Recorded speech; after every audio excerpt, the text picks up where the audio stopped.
yang akan diberikan oleh juri pertama, yaitu Ibu Rahmi. Waktu dan layar silakan.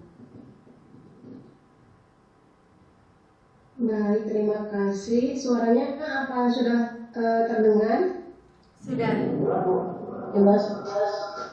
Terima kasih. Sebelumnya selamat kepada para peserta yang sudah lolos masuk ke 3 besar dalam LKTI ini.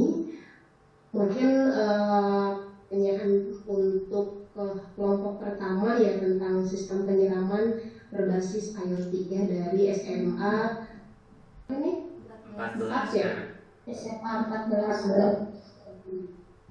berarti ambil jurusan IPA ya? Iya. Oke, mungkin pertanyaan pertama, kenapa sih teman-teman ini tertarik gitu ya mengembangkan sistem pertanian modern, terutama berbasis IoT ini? Izin menjawab.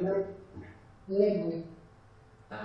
Alasan kami merasa tertarik menggunakan sistem penyiraman otomatis berbasis IoT ini karena memiliki peran yang signifikan dan berbeda daripada pertanian tradisional, di mana sistem ini memberikan otomatisasi dan memberikan dalam kegiatan pertanian, di mana dapat mengukur suhu, kelembapan, dan pH tanah, dan berusaha untuk mencoba mengoptimalkan kondisi faktor lingkungan tersebut. Oke, baik. Berarti penggunaannya di dalam ruangan ya, di screen atau bisa dilakukan di lapangan?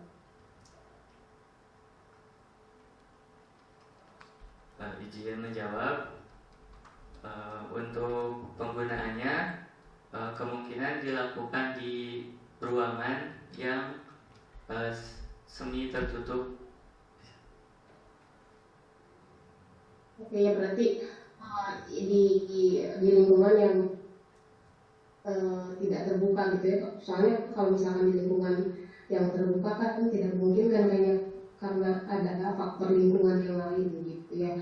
Oke, baik. Tadi kan sistem IoT ini berarti untuk menjaga kelembaban tanah dan juga pH ya.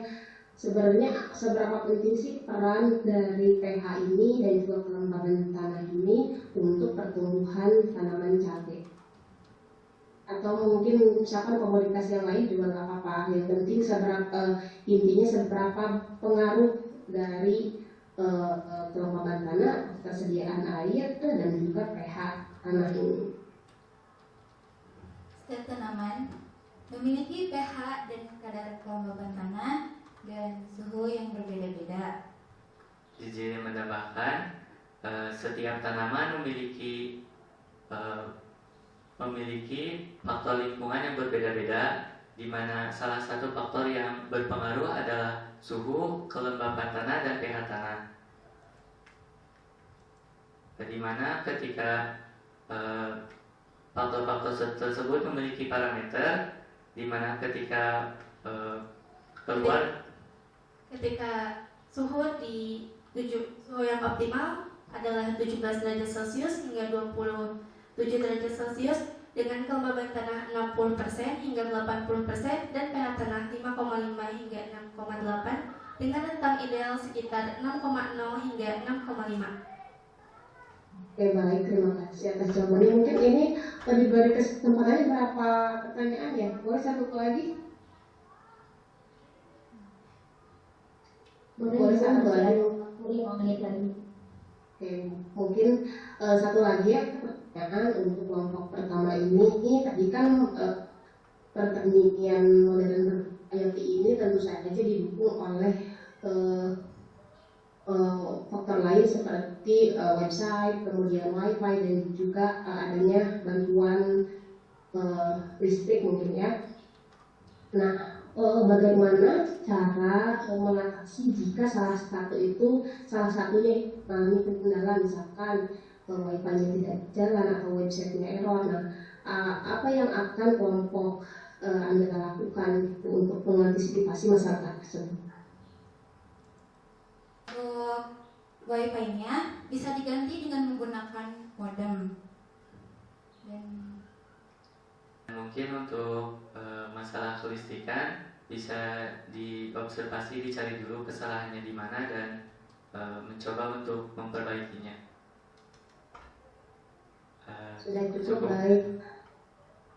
Sudah ya, baik. Kalau sudah, terima kasih. Mungkin itu saja pertanyaan-pertanyaan dari saya.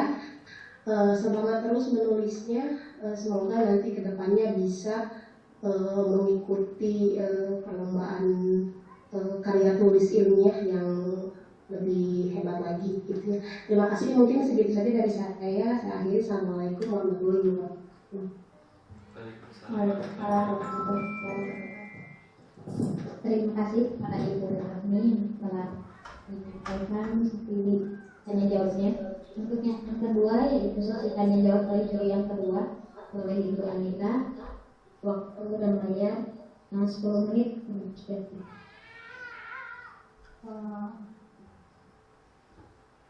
Baik, terima kasih kepada moderator atas kesempatannya. Sebelumnya saya mengucapkan selamat kepada peserta dari SMA 14 Garut telah masuk ke 3 besar finalis dari lomba karya tulis ilmiah di Universitas Garut, khususnya di Fakultas Pertanian. Mungkin yang saya ingin tanyakan terlebih dahulu, kalian untuk melakukan percobaan ini sudah berapa lama?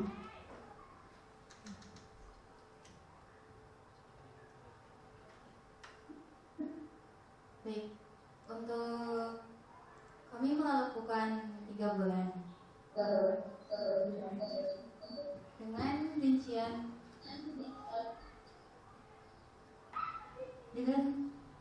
kami melakukan 3 bulan dengan rincian pengumpulan kebutuhan pada minggu keempat bulan Agustus sampai minggu ke-1 bulan September, dilanjut dengan minggu ketiga sampai minggu keempat bulan September. Kemudian membangun prototipe dan evaluasi prototyping pada minggu keempat bulan September. Kemudian mengkodingkan sistem pada bulan Oktober sampai bulan November. Menguji dan mengevaluasi sistem pada minggu keempat bulan November. Untuk kalian menerapkan ke komoditas yaitu cabai. Atau apa yang paling mendasari kenapa kalian menerapkan ke komoditas cabai tersebut?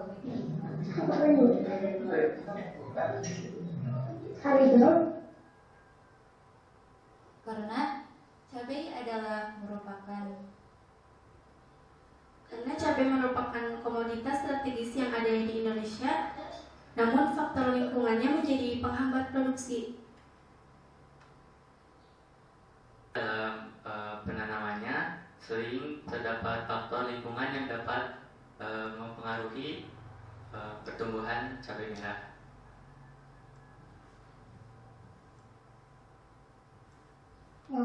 Sudah jawabannya, apakah ada yang ditambahkan? Di daerah kami banyak juga yang menanam cabai merah. Baik, berarti untuk secara melakukan dari percobaan ini mudah diaplikasikan PKB. Dan bagaimana hasil dari kanannya cabai tersebut dengan adanya sistem penyiraman otomatis berbasis IoT, apakah hasil dari cabai tersebut berbeda dengan ketika kita penyiraman tanpa sistem otomatis tersebut? Sistem penyiraman otomatis ini sesuai dengan kebutuhan tanaman tersebut. Diulang kembali.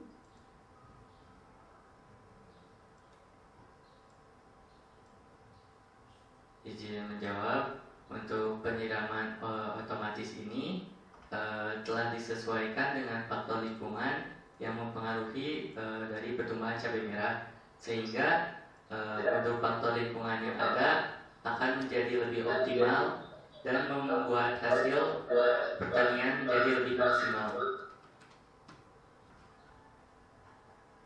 Baik, terima kasih atas jawaban-jawabannya. Mungkin sekian pertanyaan dari saya. Semangat terus untuk semoga kedepannya bisa mengikuti atau perlombaan lomba karya ilmiah yang lainnya. Semangat dan selamat udah sampai di tahap ini. Terima kasih. Terima kasih kepada Ibu Anita yang telah mengucapkan pertanyaannya, dan juga terima kasih kepada SMA Negeri 14 Garut yang telah menyiapkan jawaban-jawabannya dan juga yang telah menyatakan jawaban. Kemudian langsung saja pada peserta yang kedua, yaitu oleh SMA IT Al-Furqan Palembang.